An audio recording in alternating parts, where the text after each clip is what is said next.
Buenas tardes a todos. Un gusto estar con ustedes hoy por aquí. En el día de hoy, la charla va a consistir en presentarles algunos elementos, algunos vectores de ataques y técnicas de análisis que se suelen utilizar para analizar la seguridad de los dispositivos IoT. En particular, esta charla es digamos, de carácter conceptual e introductorio y, y busco darles algunos elementos iniciales como para comenzar a explorar, a investigar la seguridad de estos dispositivos.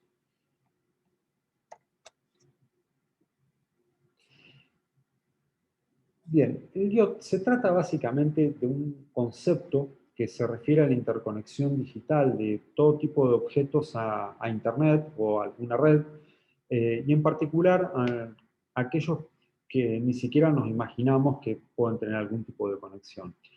En algunas aplicaciones, por ejemplo, en uso hogareño, lo más clásico que se puede ver son ejemplos de domótica. Eh, Aquí, para no salir, aquí hay, esto es una caseta wireless de Lutron. Esto permite concentrar todas las luces de la casa en este dispositivo, y también se puede interfacear con los sistemas de aire acondicionado, por ejemplo, y otros sistemas de la casa. Este es un claro ejemplo de un modelo de arquitectura machine to machine y machine a humano. Además, digamos, en esto también se puede controlar desde dispositivos móviles, no solamente localmente, sino también remotamente desde dispositivos móviles. Es decir, volviendo a la casa, se puede de repente setear y programar la temperatura antes de llegar, o prender las luces, apagarlas, o activar un modo centinela, todo remotamente. Obviamente se abren un montón de escenarios de riesgo con eso. En el campo empresarial, por ejemplo, nos podemos encontrar el uso de RFID como método de tagging para, más que nada, utilizado en empresas de logística para identificar objetos o cosas. También en el campo de agricultura nos podemos encontrar de repente un escenario en un campo que se riegan sensores de humedad, y en base a las mediciones que se hacen se pueden sectorizar el riego, en qué momento activarlo, en combinación obviamente con un montón de sensores y elementos de decisión. O en el campo industrial, por ejemplo, para infraestructuras críticas o redes operacionales. En el campo de uso médico, dispositivos variables, como por ejemplo un medidor de glucosa, o por ejemplo un reloj inteligente. Hay infinidad de dispositivos y algunos de ellos interactuando entre sí. En el año 2003 había aproximadamente, o se estimaba aproximadamente, unos 500 millones de dispositivos conectados a Internet. En 2010 esta cifra ascendió a 12,5 billones, y este año, 2020, se estima que anda aproximadamente en unos 50 billones la cantidad de dispositivos conectados a Internet, lo cual, si hacemos un cálculo lineal así muy a alto vuelo, estamos hablando que de 6 a 7 dispositivos per cápita pudieran haber. Según el informe de Kaspersky, aproximadamente el 20% de las organizaciones han reportado algún tipo de incidente de seguridad relacionado con dispositivos IoT. Yo creo que este número se ha quedado corto y debe ser probablemente mayor. Los tipos de ataques que pueden generarse a través de dispositivos IoT o utilizando los dispositivos IoT son múltiples. Un escenario, digamos, más habitual, o el más habitual que se ve, es que utilicen a estos dispositivos IoT como parte de botnets, por ejemplo, para generar, no sé, de repente ataques de denegación de servicios en forma distribuida, para mantener un acceso persistente a la organización o a la red hogareña mediante backdoors, capturar y manipular el tráfico del dispositivo. Esto imagínense en un dispositivo médico, como les había mencionado anteriormente, un medidor de glucosa. Si el dispositivo envía información a nuestro médico, y la información que envía es manipulada antes de enviarse, o sea, en tránsito, y nuestro médico recibe esa información ya manipulada, podría generar un diagnóstico equivocado y podría derivar en la muerte de un paciente.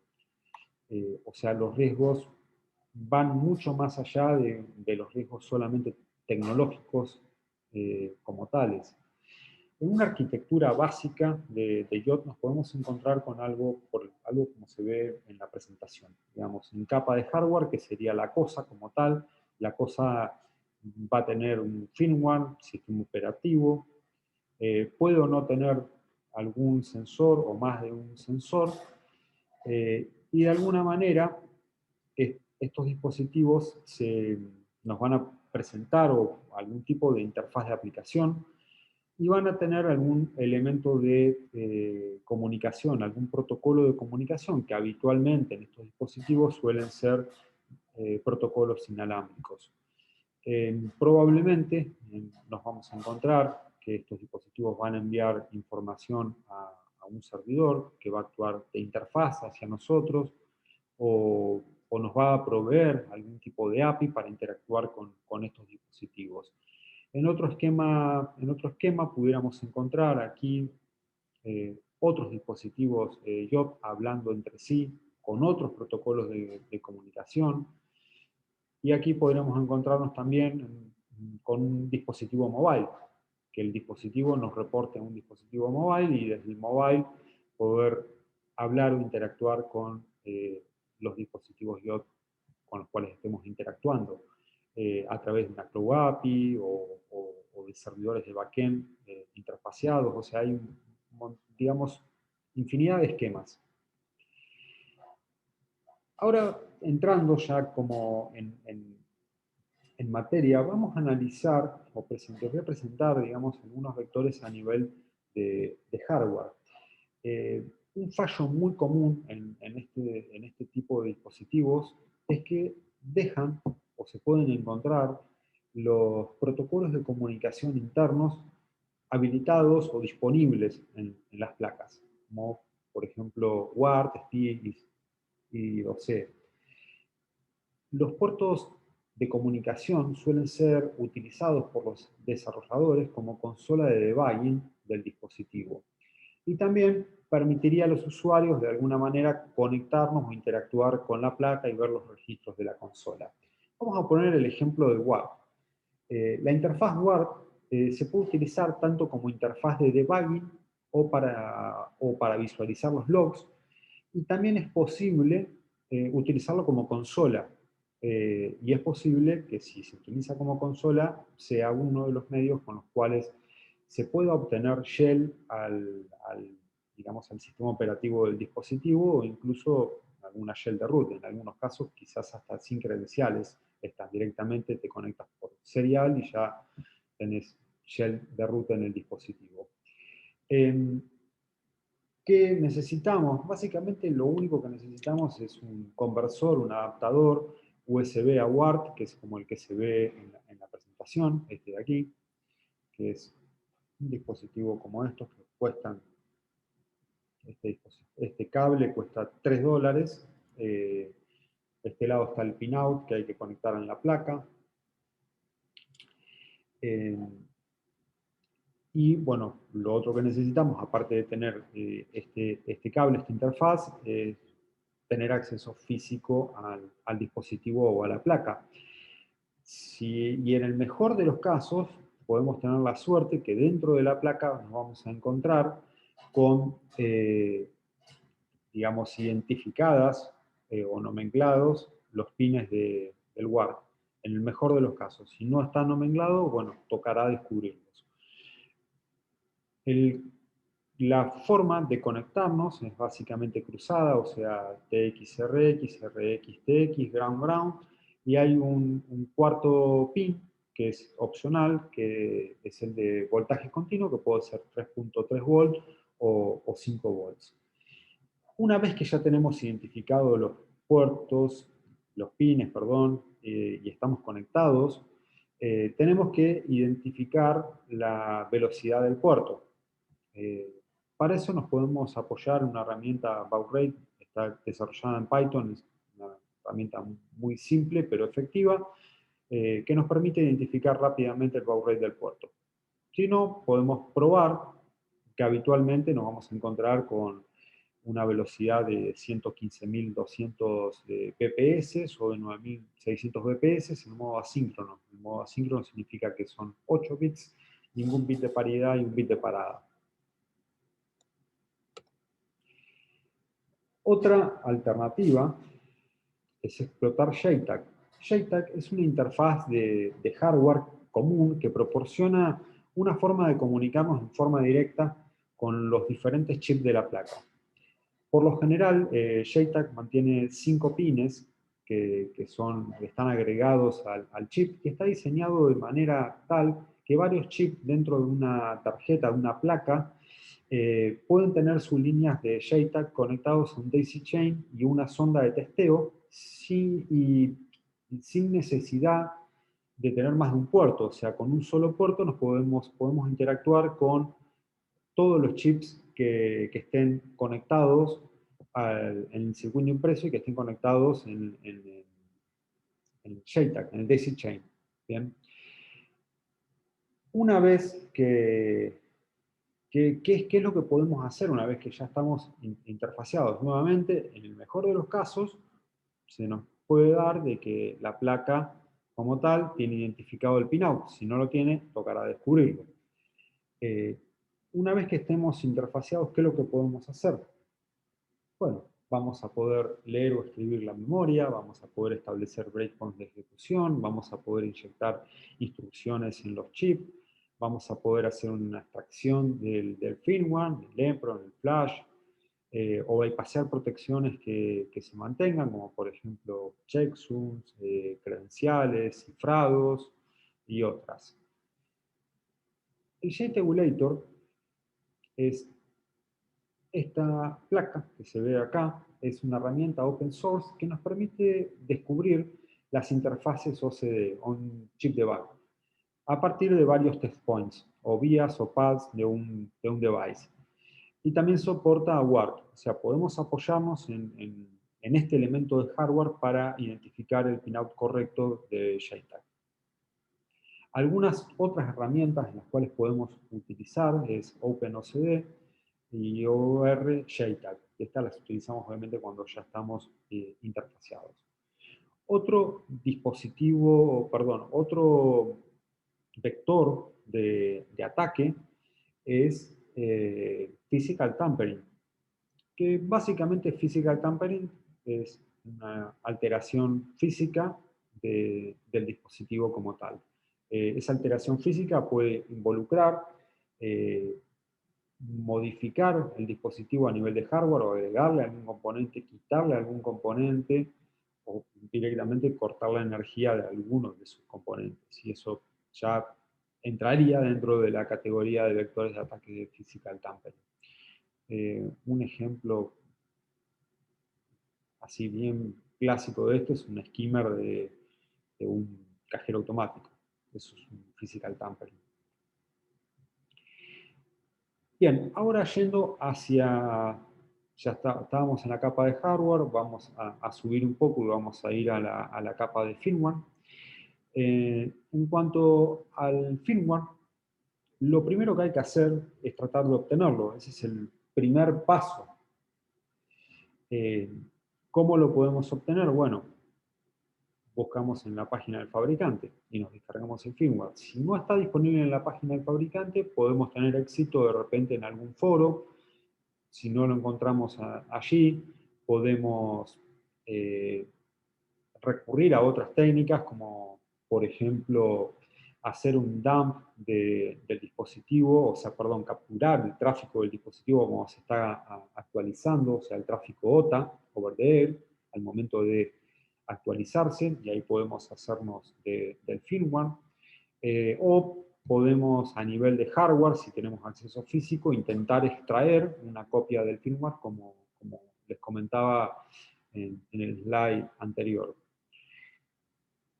Supongamos que ya tenemos el firmware, ya lo logramos conseguir por cualquiera de los medios que les presenté anteriormente. Lo que toca ahora es extraer los componentes dentro de esos, o sea, los componentes del firmware, del archivo binario. En particular, lo que nos va a interesar es tratar de extraer el file system, y allí vamos a encontrar, digamos, los componentes, todos los componentes del sistema operativo. Y lo interesante de buscar en ese punto son, por ejemplo, credenciales que puedan estar hardcodeadas dentro de los dispositivos, o API keys, o de repente identificar menús de la interfaz de usuario que estén como ocultos o no estén referenciados dentro de la interfaz habitual, o interfaces de consola disponibles. También podemos emular el firmware y hacer pruebas dinámicas, y también nos va a ser útil tenerlo en ejecución para hacer reversing de los archivos binarios. Una vez que tenemos identificado algún fallo, procedemos a explotarlo. Bueno, Pinwalk es una herramienta muy útil que vamos a utilizar para analizar y extraer y hacer ingeniería reversa sobre los firmware. Vamos a extraer las imágenes dentro del firmware. En particular, acá tomamos como ejemplo el caso de una cámara, esto es una cámara IP, en el cual podemos ver que el sistema es un REM, el kernel, esto que está señalado aquí es el sector, digamos, es el sector de buteo, y aquí está el file system, donde está el rootfs. Con la sentencia "-extract", vamos a extraer los componentes del firmware. De acá podemos ver que el sistema de archivos es un Minix. Vamos a montarlo. Una vez que tenemos montado el file system que extrajimos del binario, del binario del firmware, vamos a buscar y explorar en búsqueda de archivos de configuración que puedan relevarnos o darnos pistas o elementos que podemos utilizar para de repente identificar fallos en el dispositivo, identificar credenciales hardcodeadas. El hecho de las credenciales hardcodeadas es sorprendente.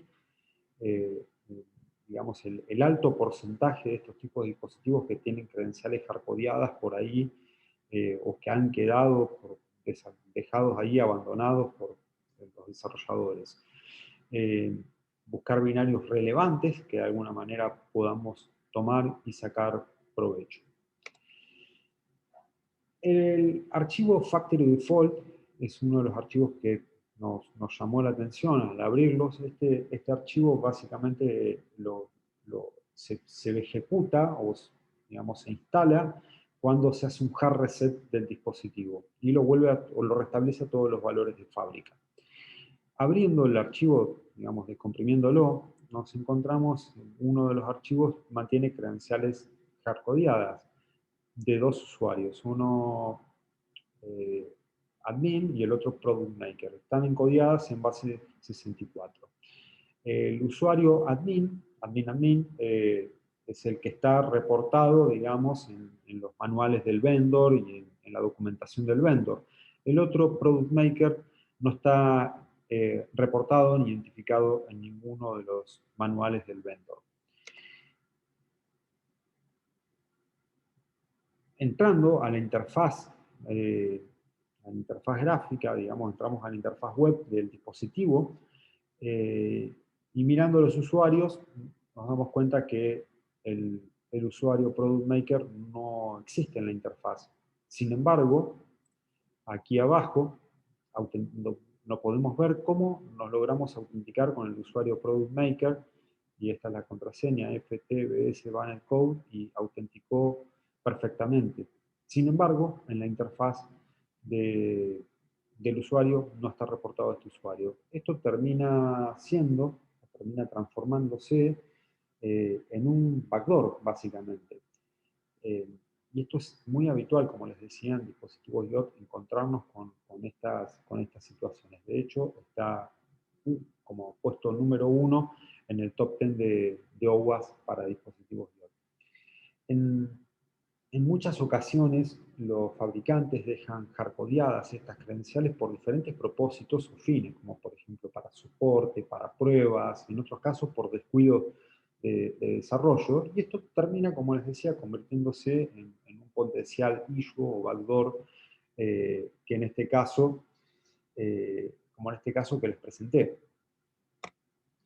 Vamos a hacerles una pequeña demo, un minuto que voy a compartir nuevamente.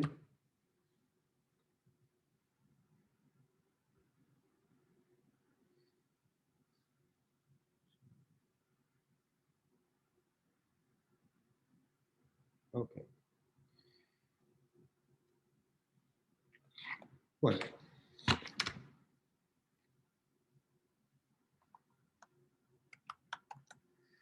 Bueno, aquí tengo un firmware de una cámara. Como les había mostrado, vamos a utilizar Beamwork para analizar el contenido del firmware. Acá podemos ver que el file system es un journal en JFS2. Vamos a extraer los componentes con la sentencia import extract y el nombre del firmware. En este caso lo podemos extraer así en plano porque no está cifrado. Si no, tenemos que hacer otras cosas. Bien. Vamos a utilizar JFS2 Mount. Y vamos a montarlo. Ahí está. Bien. Ya tenemos montado el firmware. Así, tan simple, en 2 pasos, ya tenemos, digamos, acceso al file system del firmware. Mirando en el directorio etc, vemos el archivo passwd y el passwd un histórico, con todos los usuarios hardcodeados. De todos estos usuarios que se ven acá, el root y el guest, son usuarios que sí están reportados por este fabricante. Sin embargo, el usuario FTP no está reportado por este fabricante como un usuario disponible. De hecho, ni siquiera aparece en la interfaz. Y la credencial es FTP. O sea, algo que, decir, hoy en día encontrarse una cosa así en un dispositivo que parece algo muy irracional, pero sigue pasando. Este tipo de cosas siguen apareciendo. Esto es una cámara reciente. Y nos encontramos con eso. Bien. Vamos a ver directamente contra la cámara. Obviamente tomamos de ejemplo una cámara, pero puede ser cualquier dispositivo.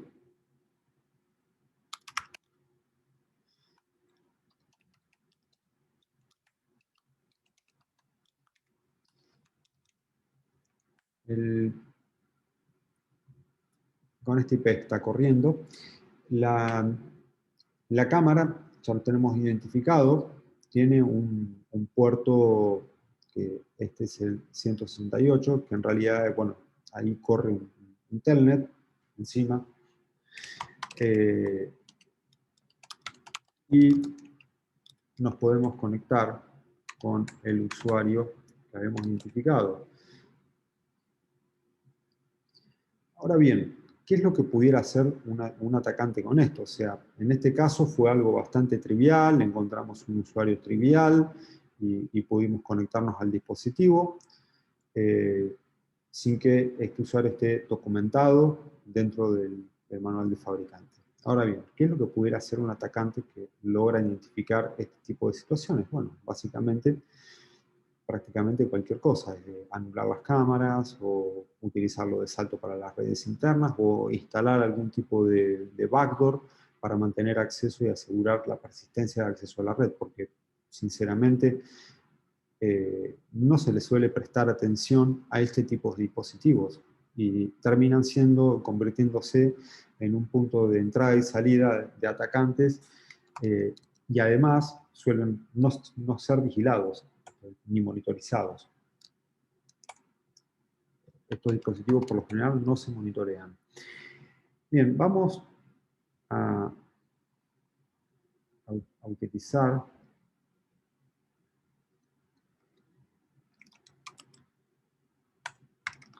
Metasploit para generar un payload de FS Venom. Y ya sabemos que la arquitectura es REM. Entonces,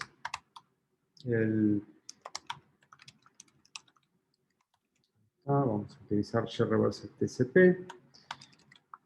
el host 10.10.20.28, el port 2000. ELF, formato de salida.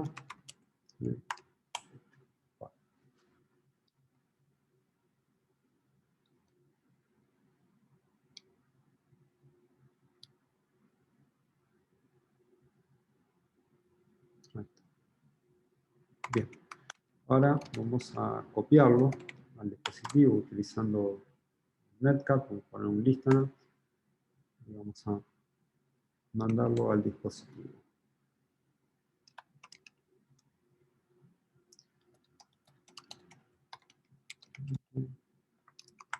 Ahí está. Listo.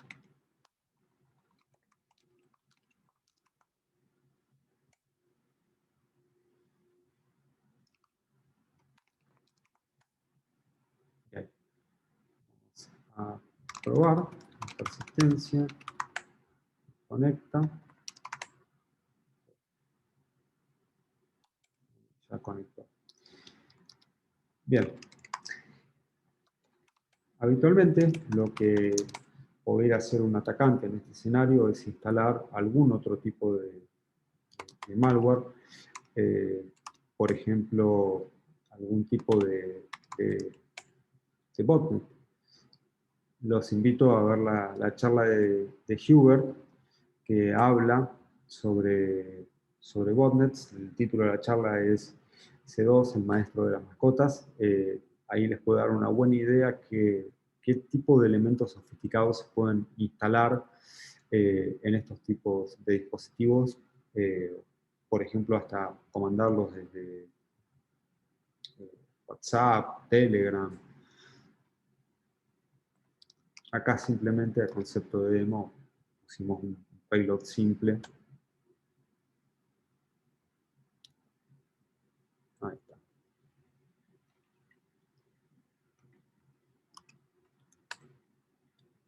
Bien. Vamos a ver, ya quedó. Sí, ya quedó. No, vamos a reiniciar la cámara.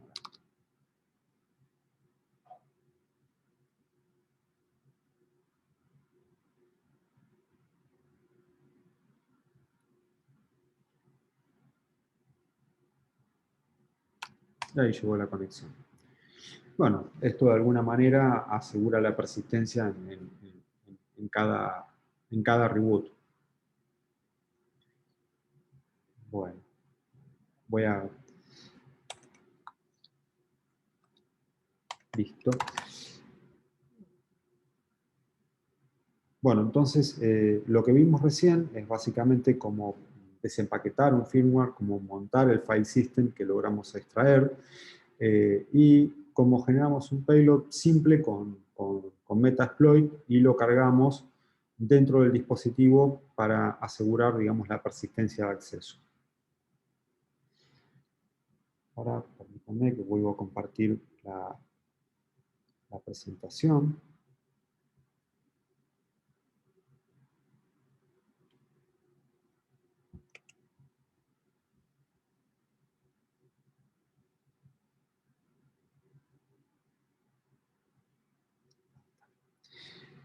Bien.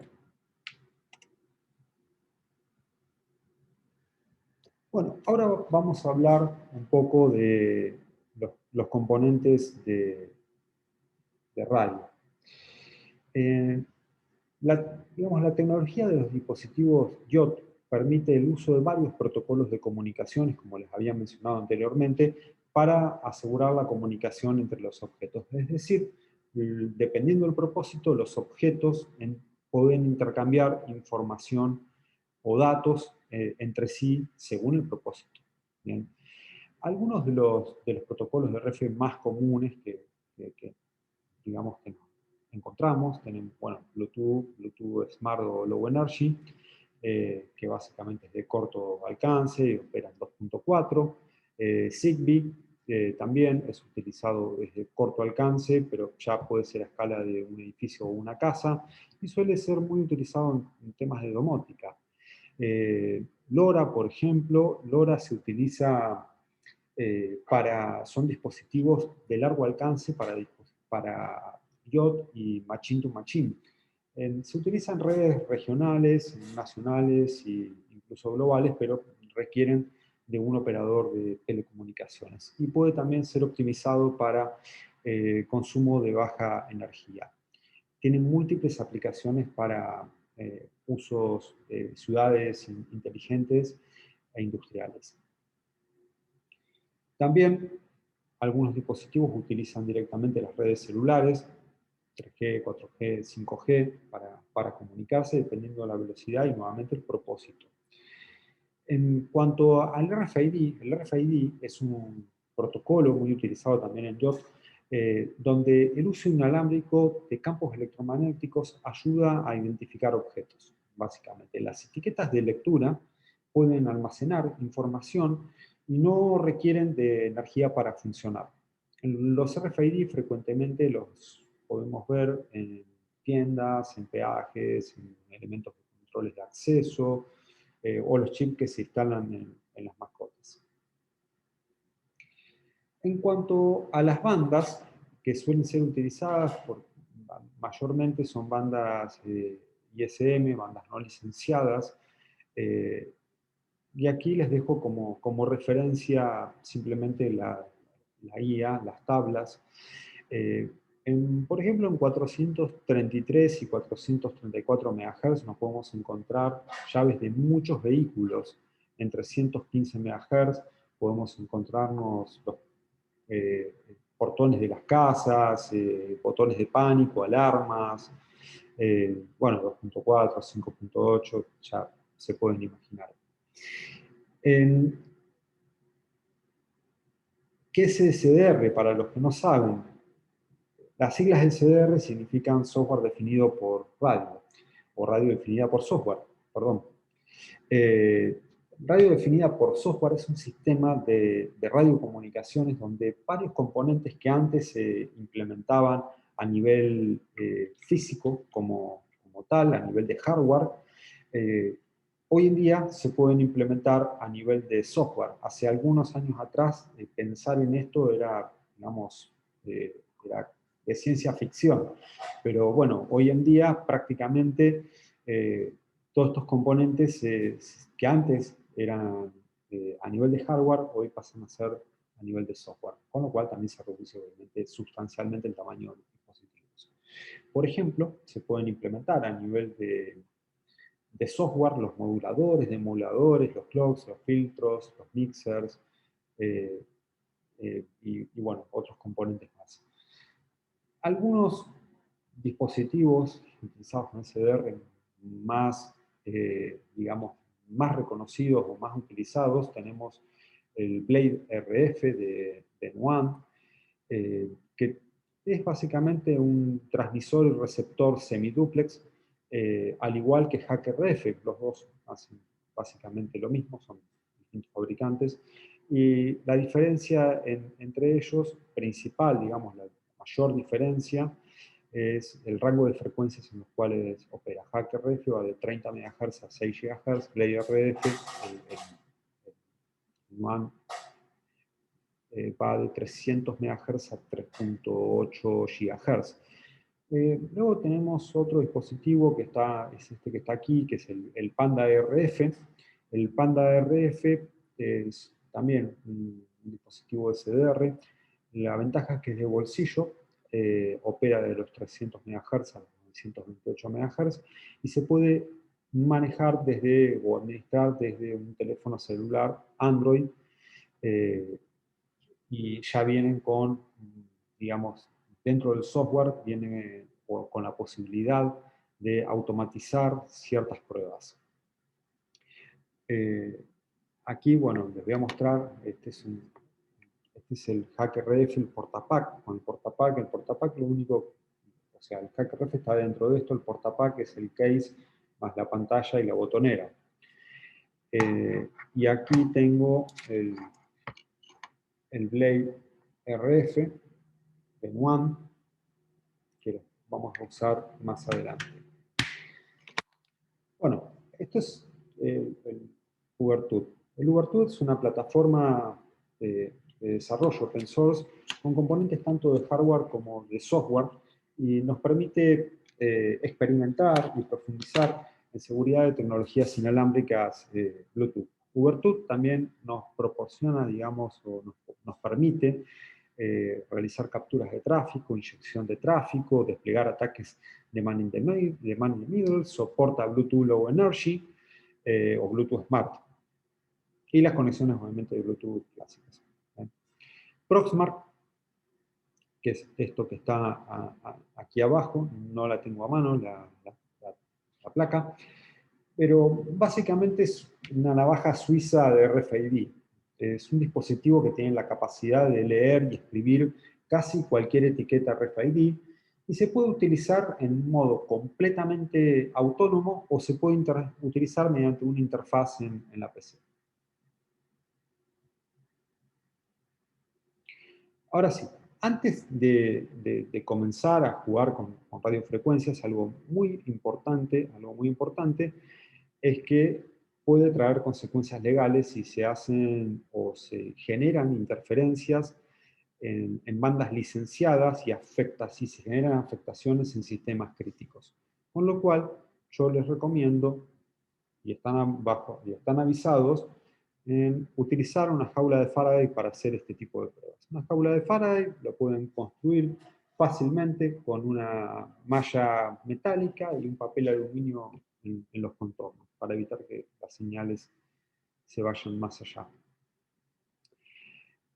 Como paso inicial, casi todos los dispositivos vamos a encontrarnos que tienen un código de identificación. Por ejemplo, aquí tenemos el dron, este dron, tiene el FCC ID, que es el número de identificación de la Comisión Federal de Comunicaciones, que podemos encontrar en muchos dispositivos. Hay otros identificadores también disponibles. Con este número podemos consultar a las bases de datos que son públicas y podemos ver en las bandas que operan. Y ahí tenemos los rangos de frecuencia y potencia en el cual funciona este dispositivo. Con lo cual tenemos ya un paso ganado en cuanto a lo que sería data gathering. Algunos vectores de ataque de radio, los más frecuentes que nos podemos encontrar, es, por ejemplo, ataques a los protocolos de comunicaciones. Atacar a los protocolos de comunicaciones significa por fallos existentes en el mismo diseño de los protocolos de comunicaciones o fallos en la implementación de los protocolos de comunicaciones. Capturar y analizar las señales de radio, esto nos podemos apoyar con Wireshark, en radio, hay infinidad de herramientas. Ataques de jamming. Un ataque de jamming básicamente es hacer una denegación de servicios a nivel de comunicaciones de radio, causando que una señal se bloquee o se interrumpa por la inyección de interferencia intencional, obviamente, en el espectro radioeléctrico. Por lo general hay dos tipos de ataques de jamming, el ataque activo y el ataque reactivo. El ataque activo es básicamente mantener el canal ocupado independientemente si se está utilizando o no. Mantenerlo ocupado significa metiéndole ruido, interferencia. Por ejemplo, un atacante puede enviar señales fuertes de radio para aumentar la relación señal-ruido y de esta manera generar interferencia del lado del receptor, ocasionando obviamente problemas en la comunicación. El reactivo es básicamente el atacante observa el canal y cuando identifica que se está enviando una señal, ahí inyecta interferencia para causar que la señal se corte. Estos son más difíciles de detectar. Y los otros ataques, otro vector de ataque es el de replay, ataques de replay. Un ataque de replay consiste básicamente en capturar la señal, grabarla y luego volver a enviarla para reproducir el mensaje. Un ataque de replay es muy sencillo de desplegar y es realmente efectivo. Las ventajas que tiene es que no se necesita ningún conocimiento previo, solo la frecuencia del target, y es efectivo incluso si el mensaje está cifrado. Las desventajas es que no se puede alterar un mensaje, o sea, manipular el mensaje, y por otro lado, partiendo de un mensaje, digamos, no se puede crear un mensaje nuevo partiendo del mensaje capturado, o en realidad es demasiado complejo. Bien.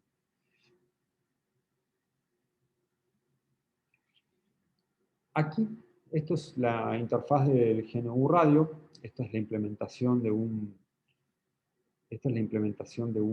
acá voy a hacer un poco de zoom, esta es la implementación de un Hammer con, digamos, con el SDR. Acá están todos los componentes y lo único que hay que especificar es la frecuencia, el ancho de banda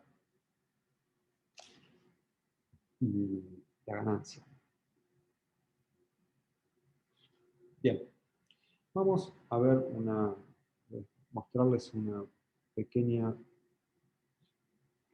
demostración. Vuelvo a compartir pantalla.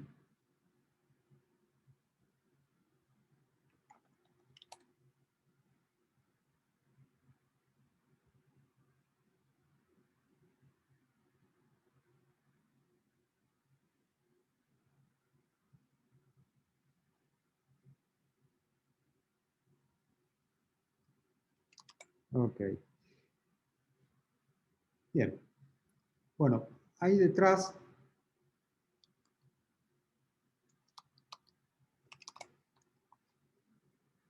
aquí, bueno, es una cámara wireless que está transmitiendo en este momento. Vamos a desplegarle un ataque de jamming, o sea, a meter interferencia para generar una interrupción de la señal. La cámara está operando en 2.4 GHz. Vamos a utilizar el WAN, la Blade RF, como elemento para, digamos, para monitorear la frecuencia. Este software que estamos utilizando es el GQRX, es básicamente un receptor de SDR.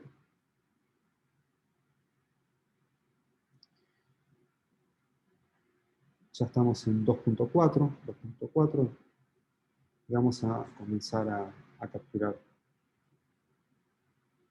Bien.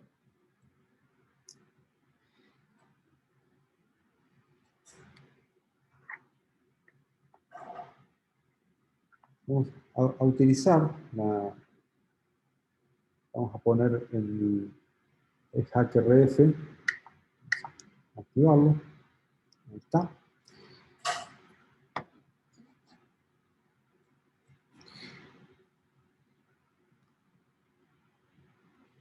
Bueno,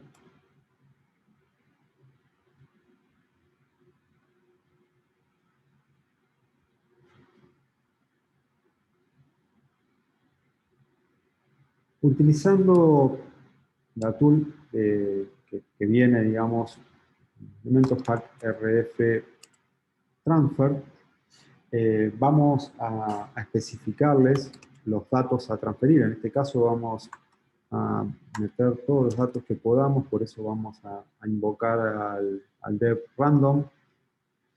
La frecuencia tenemos que especificar que esto es 2.4 GHz, 6, sample rate,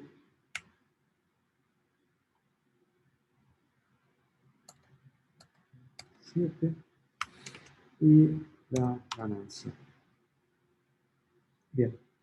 Bueno, acá está el segundero, entonces vamos a ver cómo inmediatamente empezamos a meter ruido en este rango de frecuencia. Se va a visualizar el alzador de espectro y se va a visualizar cómo se interrumpe el video. Ahí ya estamos viendo, se interrumpió el video. Voy a hacerle un hard reset a esto. Ahí está. Y ahí el video debería volver. Ahí está, ahí volvió el video. Vamos a ver.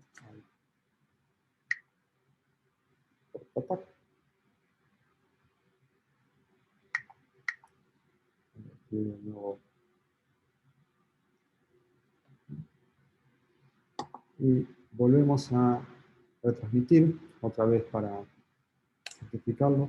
Ahí está. Ahí se puede ver todo el ruido que se generó y se está metiendo en el espectro de radiofrecuencia. Y quedó completamente congelado. Listo. Ahí voy a cancelarlo. Y debería volver nuevamente la imagen. Ahí está. Bueno, acá les mostré cómo fácilmente, digamos, se puede desplegar un ataque de jamming. En este caso, en particular, probamos con una cámara de videovigilancia wireless, por eso me hay que usar cámaras de videovigilancia wireless, entre otras razones.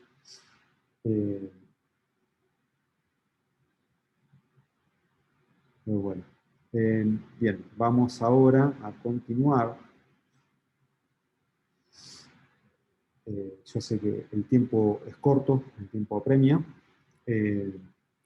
Uno de los elementos que son importantísimos, digamos, de no dejar de lado, no nos va a alcanzar el tiempo para tocar este tema, pero la parte de dispositivos mobile, muchos de los dispositivos IoT terminan interfaciándose en dispositivos y soluciones que se instalan en nuestros teléfonos móviles, con lo cual allí también hay un punto de fallo.